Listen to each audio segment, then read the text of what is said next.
broken authentication, படைத்தல் சோதனை தோல்வி. authentication அப்படின்னா யூசர் யாரு என்பதை சரியாக சோதிப்பது. இது சரியாக செய்யப்படலனா அட்டாக்கர் ஒருவர் யாருடையையும் ஆக்சஸ் பண்ண முடியும். எப்படி? 1. brute force attack, 1000 passwords try பண்ணி ஒருவேளை ஓர் அக்கவுண்ட் அன்லாக் ஆகிவிடும். 2. credential stuffing, ஏற்கனவே லீக் ஆன ஐ ரீயூஸ் பண்ணறாங்க. 3. செஷன் ஹைஜாக்கிங், ஒருவனுடைய செஷனை திருடி அவன் மாதிரி லாகின் ஆகறாங்க. பிரச்சனை எதுல? செஷன் ப்ராப்பர்லி எக்ஸ்பயர் ஆகல. Week password policy. 2 step verification இல்லாம இருக்கு.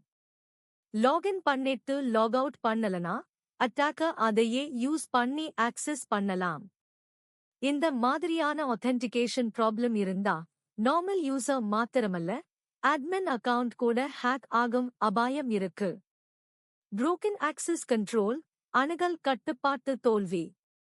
access control அப்படின்னா யார் என்ன பண்ணலாம் என்பதை கட்டுப்படுத்துறது. ஆனா brokenே இருக்கும்போது unauthorized user கூட adminக்கு போயிடுவாங்க. ஒரு யூசர் இன்னொரு ஐ காண முடியும். ஐடி மட்டும் மாற்றி சென்சிட்டிவ் ஆக்சஸ் பண்ணலாம். உதாரணம், யூசர் 10 டீடைல்ஸ் ஒரு ஸ்டூடெண்ட் டீடைல்ஸ். யூசர் 2 டீடைல்ஸ் இன்னொரு ஸ்டூடெண்ட். ஐ மாற்றினாலே ஆக்சஸ் பண்ண முடிந்தால் இது insecure direct object reference, ஐடர், vulnerability. இவை ஏன் நடக்குது? ப்ராப்பர் பெர்மிஷன் செக் இல்லாதது. செக்யூரிட்டி நாலேஜ் குறைவு. சர்வர் சைட் வேலிடேஷன் இல்லாமல் லையே ஃபுல் ட்ரஸ்ட் பண்ணிருப்பது. தீர்வு என்ன?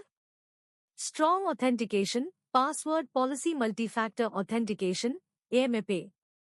Session security, session time out, secure cookies. Proper access control, role-paste access, RBAC, ID validation.